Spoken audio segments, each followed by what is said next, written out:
Information गलत है,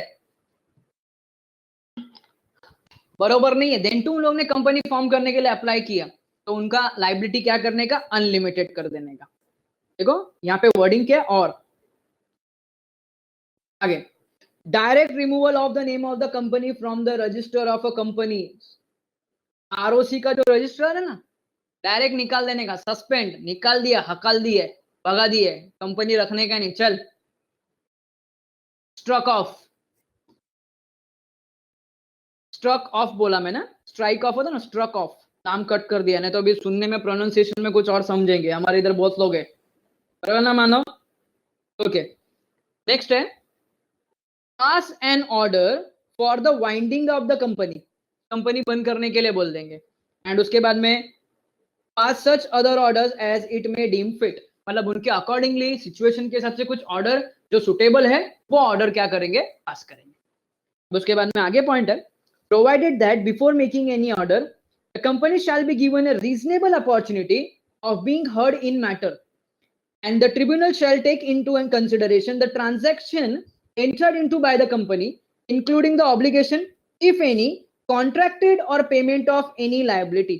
चलो यहाँ पे ध्यान दो, अभी अगर कंपनी बंद करने को ही बोल रहे, कंपनी बंद करने को ही बोल रहे, ध्यान दो बच्चों, जब कंपनी बंद करने को बोल रहे तो उसके पहला क्रेडिटर्स है जिसके साथ में कॉन्ट्रैक्ट किया, उनका क्या, तो ये सब पॉइंट भी ऑर्डर देने के पहला कौन अपने ध्यान में रखेगा, कौन ध्यान में रखेगा, ट्रिब्यूनल, कौन ध्यान में रखेगा, ट्रिब्यूनल।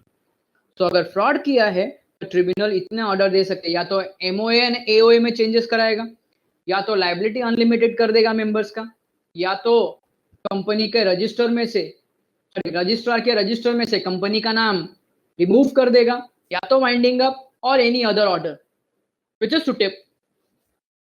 लेकिन उसके पहला गिव रीजनेबल टाइम, और उसके बाद में जो अगर कुछ कॉन्ट्रैक्ट किया है, किसी का पैसा देने का बाकी कंपनी को, तो वो सब भी मैटर हैंडल करेगा। आगे आता है simplified proforma for incorporating company electronically, spice, spice मतलब ये देखो, पहले क्या आता था ना स्टूडेंट्स, कि कंपनी को हर एक जगह पे हर एक चीज के लिए अलग अलग फॉर्म भरना पड़ता था।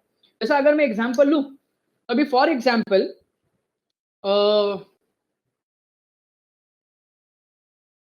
डायरेक्टर आइडेंटिफिकेशन के लिए अलग फॉर्म भरने का, कंपनी का पैन कार्ड निकालने का है अलग फॉर्म भरने का, कंपनी का टैन नंबर चाहिए, TAN टैन नंबर, उसका अलग फॉर्म भरने का, फिर उसके बाद में डायरेक्टर आइडेंटिफिकेशन का नाम बोल दिया मैंने, इनकॉर्पोरेशन के लिए अलग फॉर्म भरने का, मतलब 4 अलग अलग फॉर्म भरने के।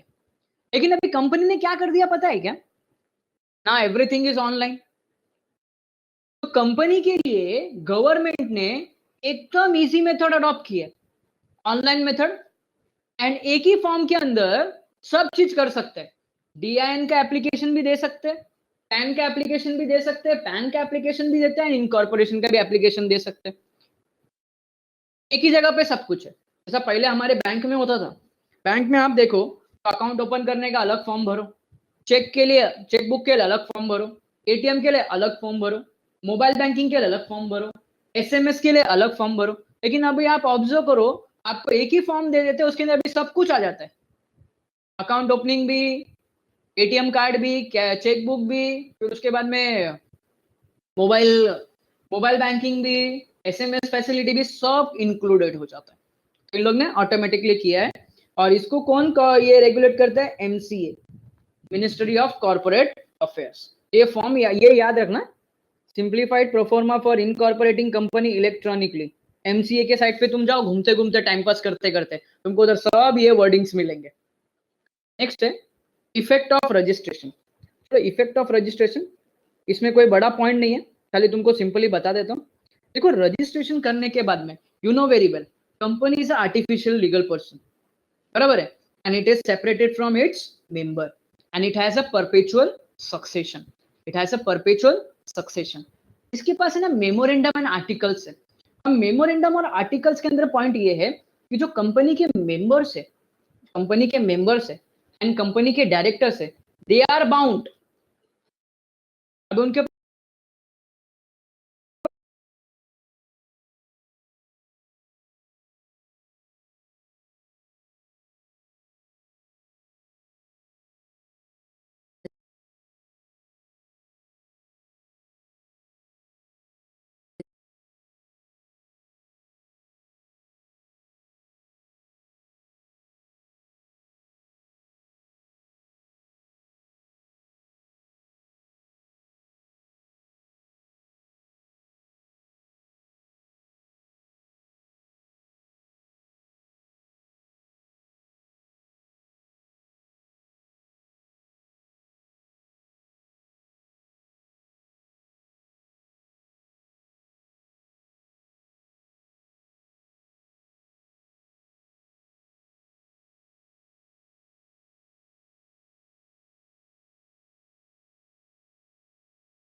तो मुझे बताओ अभी ये सब्सिडरी कंपनी जो है इसकी आइडेंटिटी लॉस्ट हो गई क्या?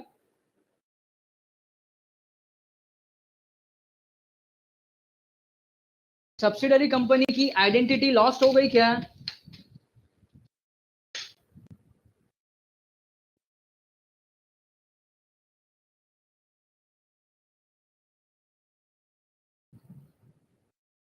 नहीं, उसकी आइडेंटिटी लॉस्ट नहीं हो गई। ये पहले भी कंपनी थी, अभी भी कंपनी है। हम ऐसा नहीं बोल सकते सब्सिडरी कंपनी है तो इसकी आइडेंटिटी लॉस्ट हो गई। नो, ये पॉइंट इसके अंदर है। कंपनी अगर subsidiary company then to it is a separate legal entity, उसका आइडेंटिटी लॉस्ट हुआ नहीं है। एंड नेक्स्ट पॉइंट ये है कि गवर्नमेंट कंपनी अभी गवर्नमेंट कंपनी है मतलब majority share is held bye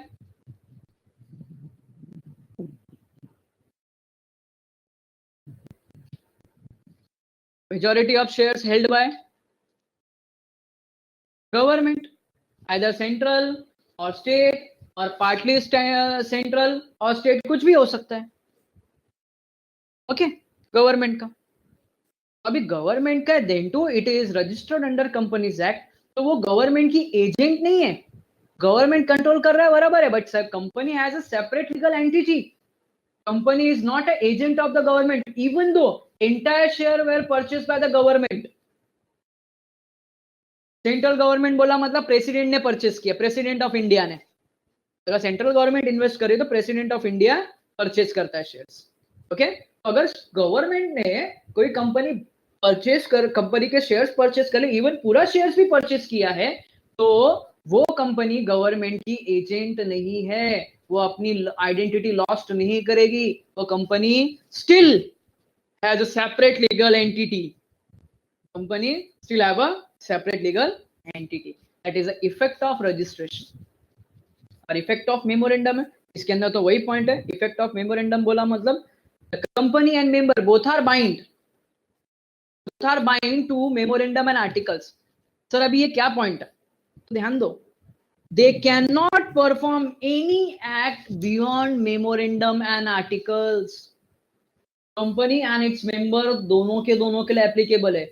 memorandum and articles बन गया, मेमोरेंडम एंड आर्टिकल्स बन गया, रूल बन गए, the member and company both are bound to follow the instruction of memorandum and articles। ये इसका मेन पॉइंट है। बाकी बिजनेस में ठीक है, बाकी बिजनेस में क्या होता है, कोई ऐसा पर्टिकुलर रूल्स एंड रेगुलेशन नहीं होता है, but company can not perform any act. Company और एक दूसरा मेंबर्स के लिए भी है, डायरेक्टर्स के लिए भी, मतलब जो भी कंपनी से रिलेटेड है वो कंपनी के इनसाइडर्स, उन लोग मेमोरेंडम एंड आर्टिकल्स के अगेंस्ट में कभी भी कोई भी काम नहीं कर सकते। आगे एक पॉइंट आएगा, डॉक्ट्राइन ऑफ अल्ट्रा वायरस, आज के लेक्चर में नहीं कल के लेक्चर में पढ़ने का, which is related to memorandum. Memorandum से के बियॉन्ड जाके कोई भी काम नहीं कर सकते। ओके, ये पॉइंट अपना इनकॉर्पोरेशन था। इनकॉर्पोरेशन के बाद में अब हम आगे जाते हैं, शेयर्स पढ़ के हो गया था अपना, मेमोरेंडम में जाते हैं।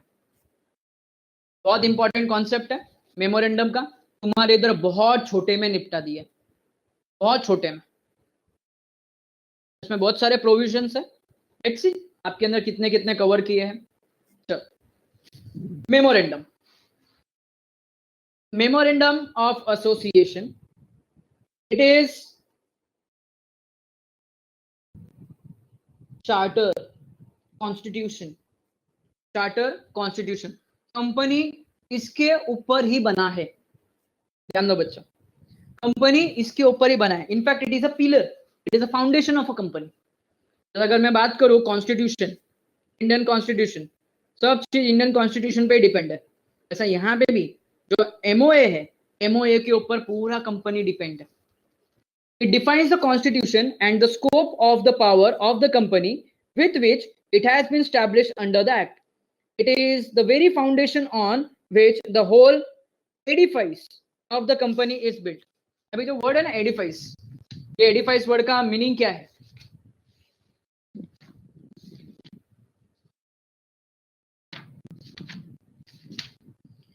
ये एडिफाइस वर्ड का मीनिंग है स्ट्रक्चर। कंपनी का पूरा स्ट्रक्चर,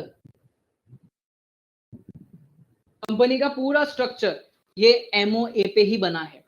देखो स्टूडेंट्स, एक चीज याद रखो, आगे पॉइंट आएगा।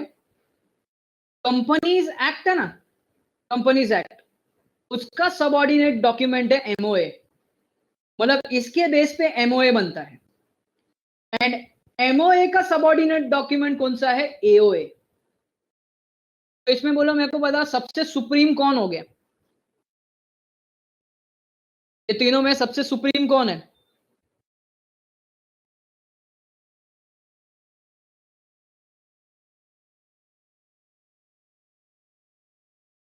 Companies act, it is a supreme. Okay, तो ये सुप्रीम है, मतलब फर्स्ट प्लेस पे ये आता है, एमओए सेकंड प्लेस पे आता है, एओए थर्ड प्लेस पे आता है। एंड एओए के बाद में जो आता है ना, वो आते हैं अपने कंपनी के डायरेक्टर्स। कौन आते हैं? कंपनी के डायरेक्टर्स। ओके, अच्छा मुझे बताओ, एक पॉइंट खाली याद, एक खाली पॉइंट बोलता तुमको मैं, एमओए कंपनीज एक्ट से छोटा है, तो MOA can not go beyond the companies act. Companies act के जो भी प्रोविजन है उसके बियॉन्ड एमओए नहीं जा सकता। Similarly AOA can not go against the provision of MOA, वो उसका सबऑर्डिनेट है। तो मुझे बताओ, director, director MOA and AOA के प्रोविजन के अगेंस्ट में काम कर सकता है क्या? Answer is no, answer is no. He has to always follow the AOA and MOA of a company. Articles and memorandum दोनों को फॉलो करके काम करना पड़ेगा उसको। डोंट वरी, मैं वापस एक्सप्लेन करूंगा कल के लेक्चर में, अल्ट्रा वायरस जब पढ़ेंगे तभी वापस से आएगा डिटेल में ये। तो पहला खाली इतना ध्यान रखो, it is a charter, it is a constitution, जिसके ऊपर पूरा कंपनी का स्ट्रक्चर पूरा तैयार हुआ है ना। Object of registering a memorandum, it contains the object, it contains the object for which the company is formed and therefore identifies the possible scope of its operation beyond which actions cannot go.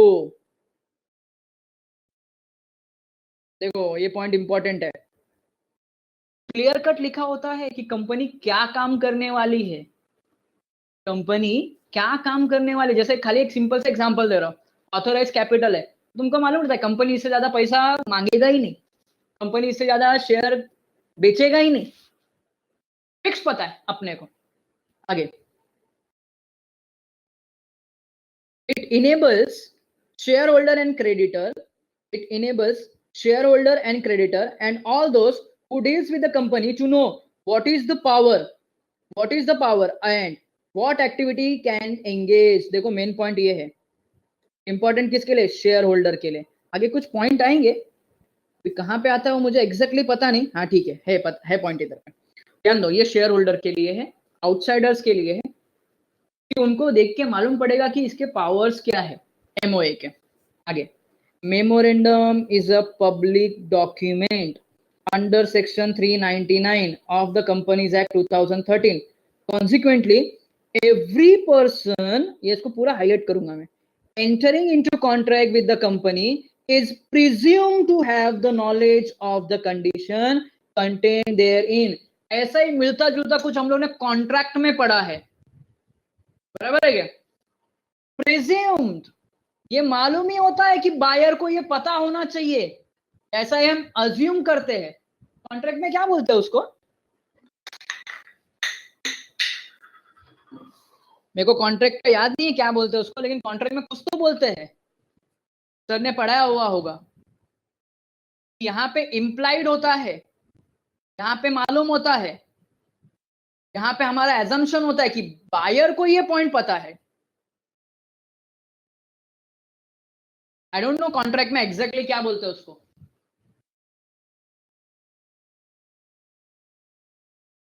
Okay, wait इम्पटर, okay ठीक है, पहली बार सुना है, पता नहीं था मेरे को। और याद रखो तुम्हारे क्या बोलते हैं कॉन्ट्रैक्ट एक्ट में, ये जो अभी आपने नाम दिया ना सेवेट इम्पटर करके, इसके ऊपर मेजॉरिटी टाइम क्वेश्चन पूछा हुआ है, तो बहुत इंपॉर्टेंट कॉन्सेप्ट है ये। ओके, तो यहाँ पे ध्यान दो बच्चों, तो सिमिलरली आर्टिकल, अगर कोई भी पर्सन कंपनी के साथ में कोई डील कर रहा है, कंपनी के साथ में कोई डील कर रहा है, तो उसको ये मालूम होना चाहिए कि कंपनी का मेमोरेंडम में क्या लिखा है. इट इज प्रिज्यूम, अदरवाइज ये फॉलो होगा. Ignorance of law is no excuse. Contract में किधर पढ़ा ही है? Ignorance of law is no excuse.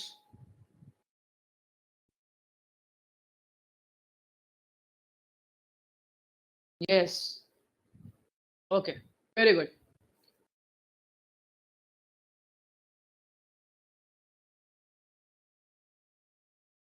चलो आगे जाते हैं अभी. ठीक है, मुझे इतना कॉन्ट्रैक्ट एक्ट का नॉलेज नहीं है, खाली आपको पूछ रहा था मैं. वो जो अभी भाविका ने बोला ना, सेवेट एम्पिटर करके, बच्चों वो पॉइंट बहुत इंपॉर्टेंट है. आगे, the shareholder must know the purpose of which money can be used the company by the company and what risk he is taking for making the investment. आगे, इससे रिलेटेड पॉइंट मैं बात करूंगा. किधर बात करूंगा? ऑब्जेक्ट क्लॉज में. तो अभी ये क्लॉज क्या होता है देखते हैं थोड़ा टाइम में. ये ऑब्जेक्ट क्लॉज से रिलेटेड है. चलो आगे. The company cannot depart from the previous content in the memorandum. However, imperative may be the necessity for the departure. It cannot enter into the contract or engage in any trade or business which is beyond the power conferred of it by the memorandum.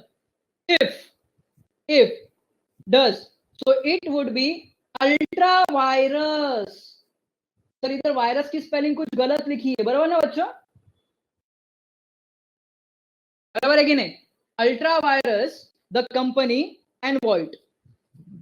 क्या बोलते हैं? Virus का spelling गलत है क्या?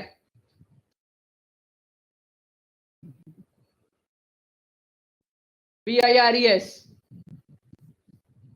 Check कर रहे हैं तुम लोग तुम्हारे लॉ के बुक में. अरे बोलो, सो गए क्या?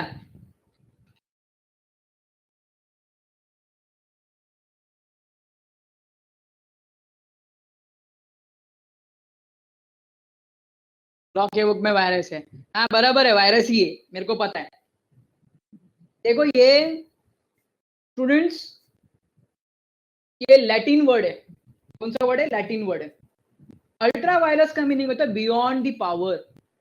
ये पॉइंट है. देखो ये मैं बार बार, इसके पहले भी 2 बार अल्ट्रा वायरस बोला मैंने. चलो यहाँ पे ध्यान दो. अभी फॉर एग्जाम्पल मेमोरेंडम में ऑब्जेक्ट क्लॉज है. ध्यान से सुन लो, मेमोरेंडम में ऑब्जेक्ट क्लॉज है. अब वो ऑब्जेक्ट क्लॉज में लिखा है कि company will manufacture electronic products like TV, fridge etcetera. But suddenly company entered into one contract. that company क्या कर रही है कि किसी के साथ मिलके प्लास्टिक फर्नीचर बनाने का काम कर रही है. मुझे बताओ, मेमोरेंडम ने इसका पावर दिया था क्या डायरेक्टर्स को? मेमोरेंडम ने डायरेक्टर्स को पावर दिया था कि इलेक्ट्रॉनिक प्रोडक्ट के अलावा तुम और कुछ बनाओ? Answer is no.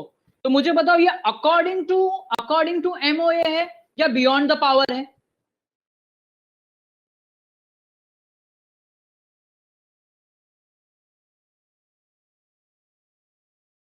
Beyond the power है. Beyond the power is known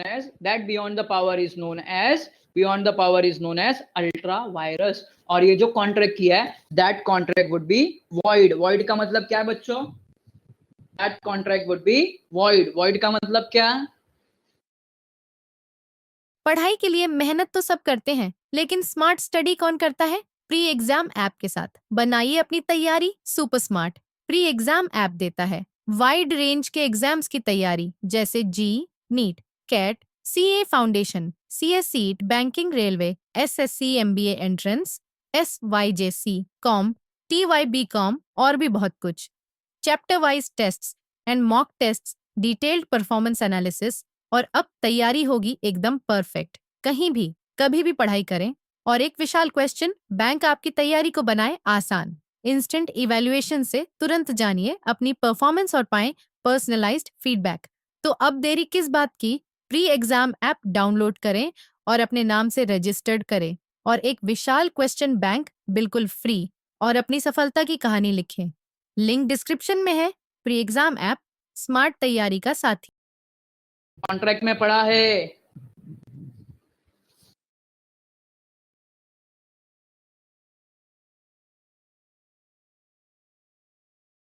not enforceable, very good, very good, not enforceable.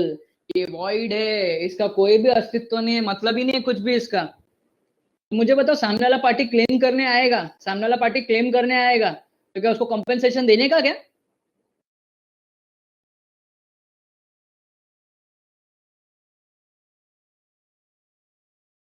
सामने वाला पार्टी बोलेगा नहीं हमने क्लेम कर दिया, खत्म हो गया, नहीं हम नहीं करेंगे, कल मेरे को पैसा दे, हम लोग का कॉन्ट्रैक्ट ब्रेक हुआ, ब्रीच हो गया। सामने वाले पार्टी को पैसा देने का?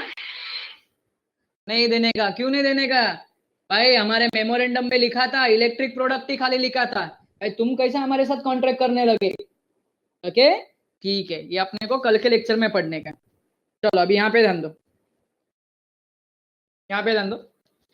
Now memorandum of association. अब मेमोरेंडम ऑफ एसोसिएशन ये सबके अलग अलग होते हैं, इनके जो मॉडल्स होते हैं, मॉडल्स सबके अलग अलग होते हैं। मॉडल्स बोला मतलब जितने पॉइंट्स कवर होने चाहिए। यहाँ पे देखो टोटल 8 मॉडल्स है, जिसको नाम दिया टेबल ए, टेबल बी, टेबल सी, टेबल डी, टेबल ई, अलग अलग नाम दिए। टेबल ए किसको लगेगा, टेबल बी किसको लगेगा, सी डी और किसको? तो टेबल ए किसको लगेगा? लिमिटेड बाय शेयर्स को। Table B limited by guarantee and not having a share capital. देखो कंपनी लिमिटेड बाय गारंटी का 2 पॉइंट होता है, या तो उन लोग शेयर इशू करेंगे या तो शेयर इशू नहीं करेंगे। Table C limited by guarantee and having a share capital. Table D unlimited company and table E unlimited company and having a share capital. तो सबका अपना अलग अलग मॉडल है। अपना अलग अलग मॉडल बोला मतलब प्रिस्क्राइब फॉर्म है मेमोरेंडम का, सबके लिए अलग अलग है। लेकिन इसमें जो कुछ कॉमन पॉइंट्स होते हैं ना, कुछ कॉमन पॉइंट्स, वो अभी थोड़ी देर में हम लोग देखेंगे क्या कॉमन पॉइंट्स है। तो देखो content of the memorandum. Content of the memorandum के अंदर द वेरी फर्स्ट क्लॉज, इसको बोलते हैं फर्स्ट क्लॉज। हाँ, first clause, first point name clause. अब तुमको नेम से मालूम पड़ गया रहेगा, नेम बोला मतलब नेम ऑफ द कंपनी। अब नेम ऑफ द कंपनी के अंदर प्राइवेट लिमिटेड कंपनी है, देखो अगर लिमिटेड लिमिटेड लाइबिलिटी कंपनी है उधर पर्टिकुलरली वर्ड आएगा लिमिटेड। क्या वर्ड आएगा? लिमिटेड। अच्छा प्राइवेट कंपनी है तो उसके नाम में क्या वर्ड आएगा? प्राइवेट लिमिटेड है तो उसके नाम में क्या वर्ड आएगा?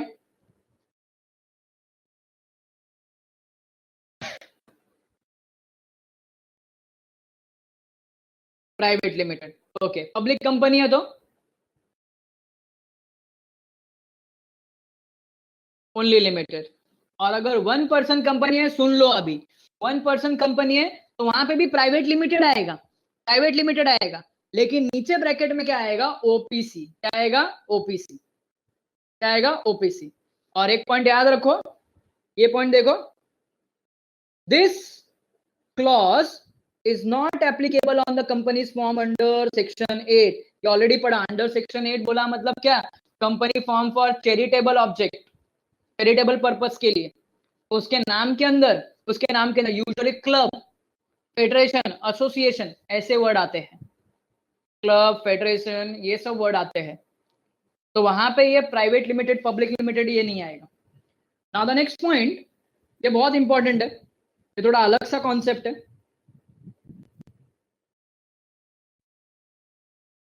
Company registered or formed under section 8 of companies act accordance with the electoral trust scheme।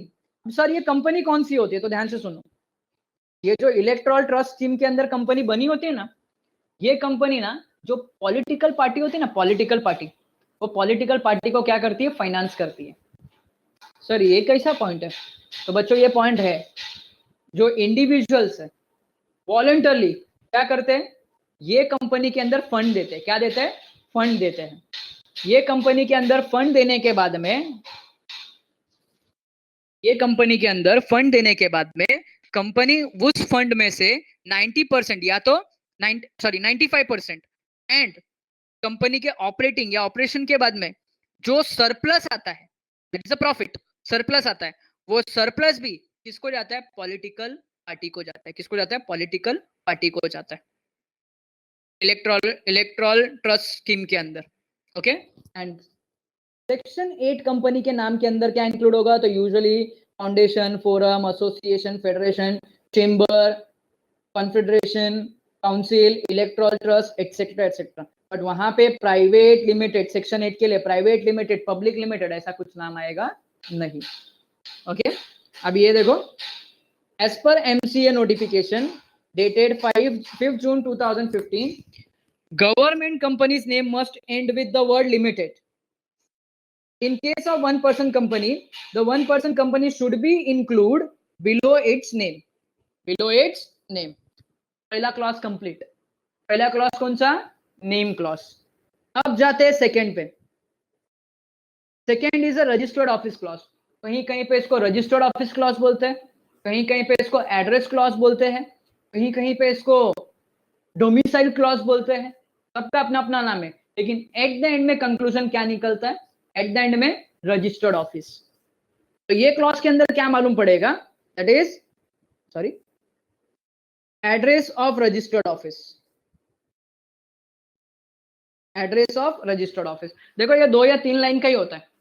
अब जो सबसे बड़ा होगा ना, वो इसके बाद चालू होएगा, ऑब्जेक्ट क्लॉज। अभी ऑब्जेक्ट क्लॉज क्या है? तो ऑब्जेक्ट क्लॉज के अंदर क्या आएगा?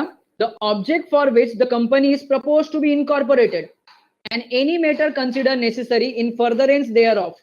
मतलब क्या? यहां पे ध्यान दो, किस पर्पस के लिए कंपनी को फॉर्म किया है, किस पर्पस के लिए कंपनी को फॉर्म किया है, ध्यान दो, किस पर्पस के लिए कंपनी को फॉर्म किया है, and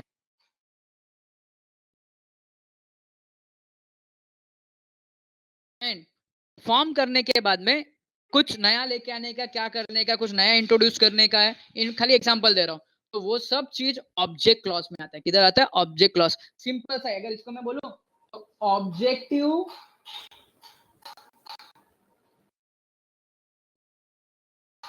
to form the company. Company फॉर्म करने का ऑब्जेक्टिव, कंपनी को बनाया क्यों है? If any company has change its activity which are not reflected in its name, it shall change its name line with activity within a period of 6 months from the change of activity after complying with the all the provisions as applicable to change of name. Actually ये provision change name के अंदर आना चाहिए था। देखो कभी कभी क्या होता है, प्राइवेट लिमिटेड कंपनी कन्वर्ट होती है पब्लिक लिमिटेड में, और वाइस वर्सा। सेक्शन 8 कंपनी भी चेंज हो जाती है कभी कभी। तो बच्चों अगर चेंज हो गया मतलब नाम चेंज हो जाएगा। पहले प्राइवेट लिमिटेड कंपनी है तो पीवीटी लिमिटेड था, अभी पब्लिक लिमिटेड कंपनी है तो खाली लिमिटेड वर्ड आएगा। तो नाम इतना इजीली चेंज नहीं होता कि गए और रफ कर दिया, नाम चेंज हो गया अपना। नहीं नहीं, we have to conduct meetings. Meeting के अंदर रिजोल्यूशन पास होगा, उसके बाद में नाम चेंज करने का प्रोसीजर स्टार्ट होगा। आगे देखो, हम लोग ने 3 क्लॉज पढ़ा। 3 क्लॉज कौन कौन सा है? तो ये फर्स्ट क्लॉज है, नेम क्लॉज। सेकेंड क्लॉज पढ़ा, ऑब्जेक्ट क्लॉज।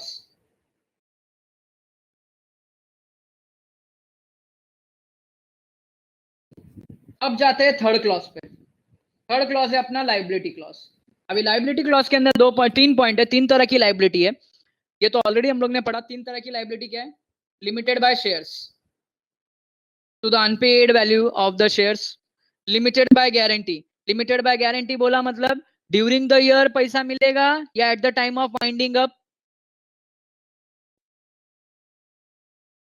मेंबर्स पे कब करेंगे? During the year, at the time of winding up.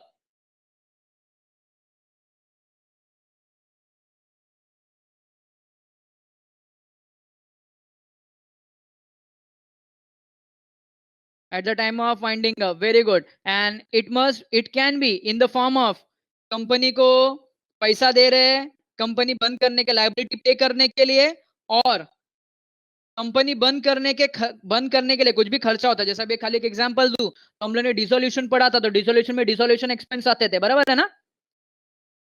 Company बंद करने के लिए कुछ तो खर्चा लगेगा, फॉर्मेलिटी लगेगा, पेमेंट करना पड़ेगा, तो वो खर्चा भी कौन पे करेगा? तो शेयर होल्डर्स पे करेंगे। एंड लास्ट वन तो तुमको पता है, अनलिमिटेड लाइबिलिटी, यहाँ पे लिखा नहीं है बट तुमको तो पता है अनलिमिटेड लाइबिलिटी। अनलिमिटेड लाइबिलिटी बोला मतलब लाइबिलिटी ऑफ मेंबर अनलिमिटेड। फिर फोर्थ क्लॉज आता है कैपिटल क्लॉज बोलते हैं उसको। क्या बोलते हैं उसको? Capital clause. And specially capital clause के अंदर क्या आता है? Authorised capital, nominal capital, registered capital. And fifth one association clause. Association clause, इसको ना सब्सक्रिप्शन क्लॉज भी बोलते हैं। सब्सक्रिप्शन क्लॉज भी बोलते हैं। ये किसके लिए? तो सब्सक्रिप्शन क्लॉज बोला मतलब जितने लोगों ने मेमोरेंडम साइन किया है ना, जितने लोगों ने मेमोरेंडम साइन किया है ना, वो सब लोगों का नाम आएगा। ध्यान से सुन लो, वो सब लोगों का नाम आएगा, सब लोगों का एड्रेस आएगा, सब लोगों का नाम आएगा, सब लोगों का एड्रेस आएगा, सब लोगों की डिटेल आएंगे। एंड उन लोग को कंपलसरी एटलीस्ट 1 शेयर परचेस करना पड़ेगा। कितना share? At least 1 share. That is the association clause और सब्सक्रिप्शन क्लॉज। एसोसिएशन क्लॉज और सब्सक्रिप्शन क्लॉज इसको बोलते हैं कि उन लोग को एटलीस्ट 1 शेयर परचेस करने पड़ेंगे। At least 1 share. उधर पे जो सिग्नेटरीज है ना, जो बार बार हम लोग बोल रहे थे ना, subscriber of the memorandum, subscriber of the memorandum, subscriber of the memorandum, तो उसकी डिटेल है ना सब्सक्रिप्शन क्लॉज पे आएगी। अच्छा मुझे बताओ, पब्लिक कंपनी के लिए कितने सब्सक्राइबर चाहिए मिनिमम?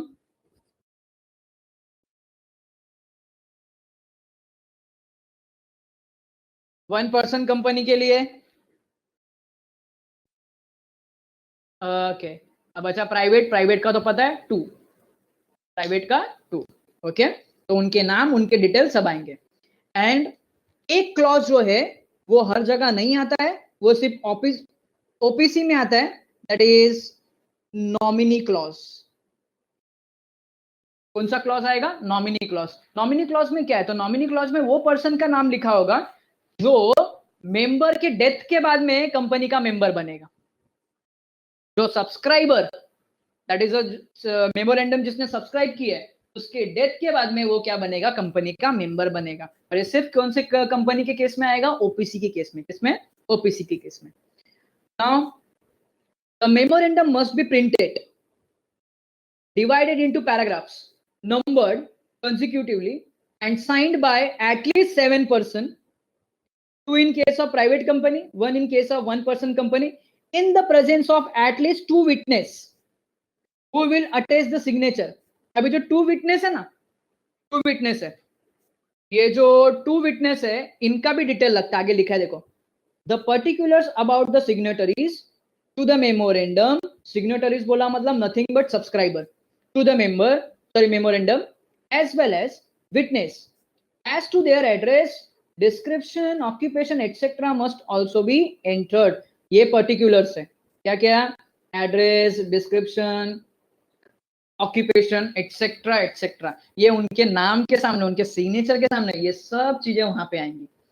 एंड उसके बाद में आज के लेक्चर का लास्ट पार्ट है, देखो। It is to be noted that company being a legal person can work through its agent, subscribe to the memorandum. However, a minor can not be a signatory to the memorandum as he is not competent to contract.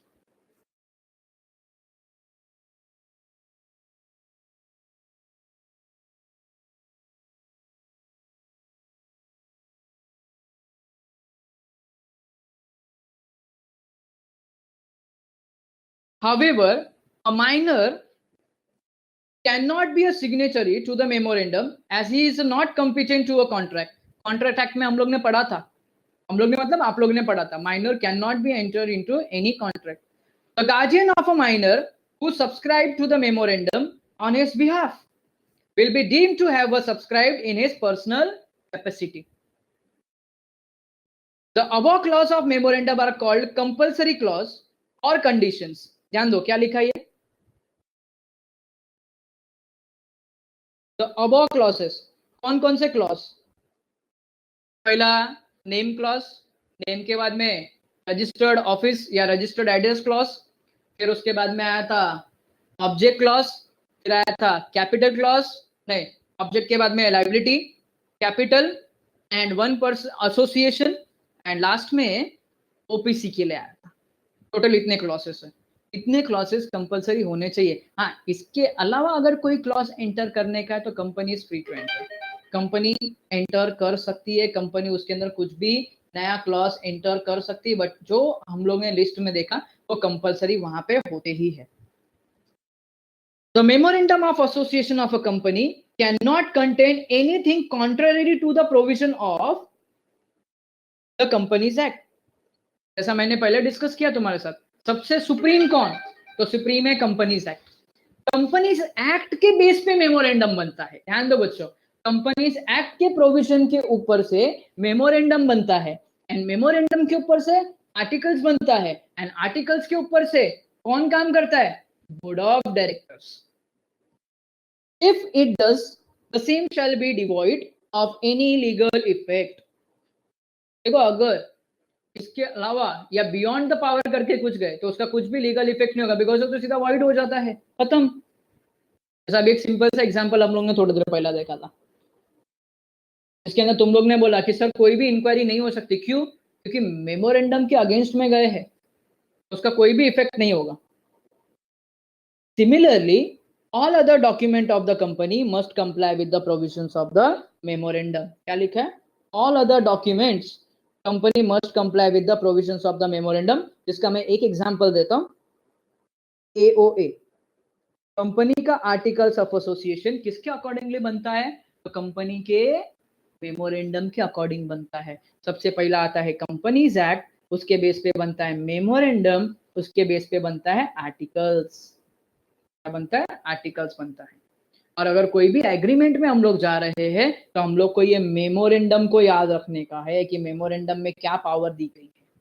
ठीक है, कुसुम ने उधर कुछ 1 बोला है, yes 1 witness है, sorry गलती से मेरा 2 विटनेस बोल दिया मैंने उधर पे, 1 विटनेस है, एटलीस्ट 1 विटनेस। ओके, तो स्टूडेंट्स ये आप लोग, आपका मॉड्यूल मैंने तो वर्ड टू वर्ड पढ़ा दिया, लेकिन इसके अलावा भी ध्यान दो, आप इसको रीड करोगे और मैंने यहां पे ना आप लोग को आपके ऐप में नोट सेक्शन में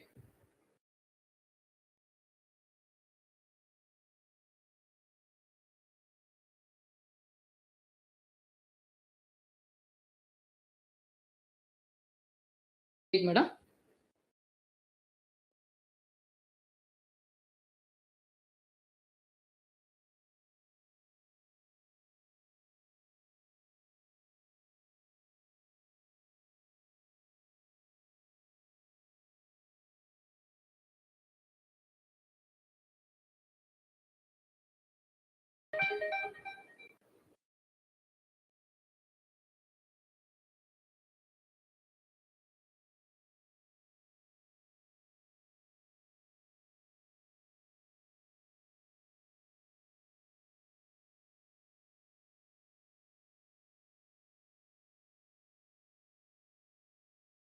ओके स्टूडेंट्स, तो स्क्रीन पे इधर पे कुछ आपको ऐप दिख रहा है क्या?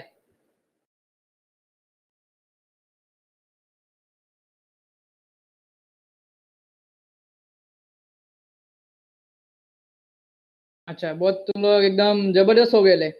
चलो, CAFC लॉ करके फोल्डर बनाया है, उसमें द कंपनीज एक्ट के अंदर formation memorandum and articles 18 page का है, पूरा डिटेल में है, बट सिंप्लीफाइड लैंग्वेज में, एकदम सिंपल लैंग्वेज में है। ओके, तो ये तुम लोग है ना, तुम लोग इसको गो थ्रू करेंगे, ध्यान दो बच्चों, तुम लोग इसको गो थ्रू करेंगे, और इसके अंदर मैंने मेमोरेंडम आर्टिकल्स, ये देखो यहाँ पे मैंने ये भी बता दिया तुम लोग को, कंपनी का कॉर्पोरेट आइडेंटिटी नंबर कैसा रीड करने का, कैसा मालूम पड़ेगा लिस्टेड है अनलिस्टेड है किधर का है, वो कैसा रीड करने का, 21 डिजिट का क्या है, फिर इनकॉर्पोरेशन सर्टिफिकेट कैसा मिलता है, कैसा दिखता है, वो सब इधर पे मैंने तुमको लिख के दे दिया है। तुमने जो पढ़ा वो बहुत शॉर्ट में था, इधर पूरा डिटेल में है, पूरा डिटेल में है। जस्ट फॉर नॉलेज अगर तुमको गो थ्रू करने का है तो तुम यहाँ से गो थ्रू कर सकते हो, सिंपल लैंग्वेज में सब दिया हुआ है इधर पे। ठीक है, तो आज के लेक्चर में हम लोग ने मेमोरेंडम कंप्लीट किया। कल हम लोग बहुत इंपॉर्टेंट थियरी पढ़ने जाएंगे, doctrine of ultra vires with some case study. Case study के साथ में, फिर आर्टिकल ऑफ एसोसिएशन, एंड उसके बाद में doctrine of indoor management and doctrine of constructive notice, शायद कल के लेक्चर में कंप्लीट हो जाएगा, एंड उसके बाद में अपना चैप्टर नंबर 5 भी कंप्लीट हो जाएगा। कल हुआ तो ठीक, नहीं हुआ तो फिर नेक्स्ट लेक्चर को जाएंगे हम लोग। ओके स्टूडेंट्स, आज के लेक्चर में किसी को कोई डाउट है?